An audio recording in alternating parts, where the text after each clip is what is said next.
I enjoyed another fun week of hunting with my family, and trapping season opened this week. So there was a lot of different colored fur in the back of my truck at the Proving Grounds. Growing Deer TV is brought to you by Bass Pro Shops. Also by Reconics, Trophy Rock, Gallagher, Muddy Outdoors, Eagle Seed, Nikon, Winchester Ammunition, Redneck Hunting Blinds, Dead Downwind, and Antler Dirt.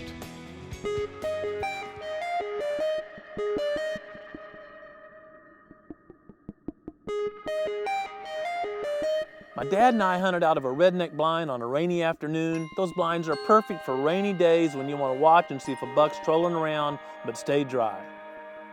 Well, I'm Glenn Robert Woods. I'm Grant's dad. I appreciate getting the hunt down here. It's high heaven every time I get to go hunting, and he's good enough to let me go.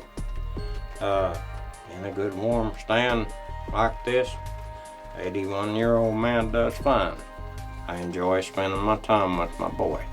Not too long into the hunt, my dad and I saw a very long antlered spike buck walk out. I get a lot of questions about what to do with spikes.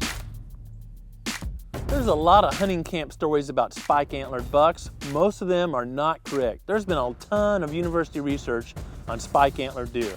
Almost all spikes are 1.5 years old, and it's usually caused by really low nutrition or a late birth date.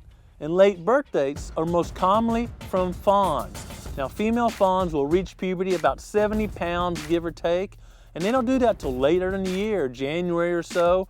And so when they have a fawn, it's born later, and that fawn has less time to store nutrients and calcium and all that stuff to develop antlers the next year. But it's from a mother that was superior that got big enough to reach puberty the first year. That spike may well turn out to be one of the better deer in your deer herd.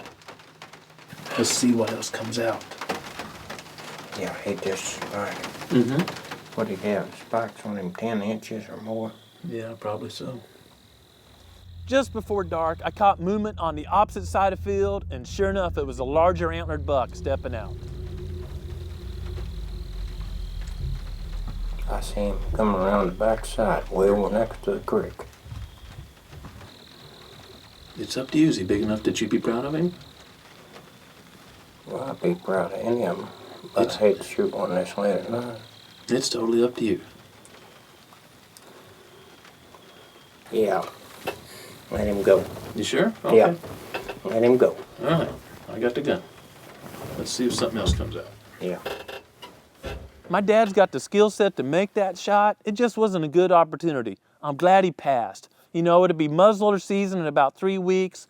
Buck should be back out and using the food plots, and here you have a chance to use his tag then.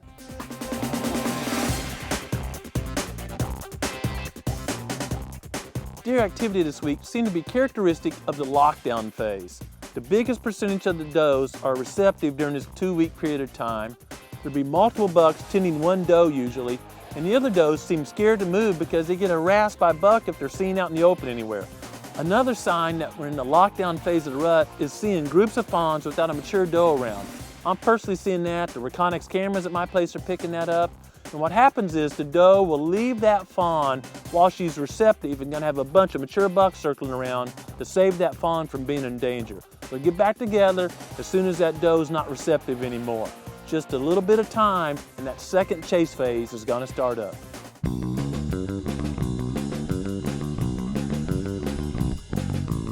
The second chase phase can be just as exciting as the first chase phase, with a couple of exceptions. Clearly, there are a few less bucks out there to hunt because hunters have been tagging them. Some of the bucks have got their racks busted up due to fighting, and it doesn't last as long. In the next week or two, depending on where you are, we're going to enter that second chase phase, and it's a great time to be hunting food sources. This time of year, the does that have already been bred will be actively out feeding again. Bucks will circle downwind of that to see if any of them are receptive, and bucks will come into that food source because they've got to gain calories going into the harder part of winter and recover from the rut. Food sources are great stand locations if they haven't been overhunted so far this year.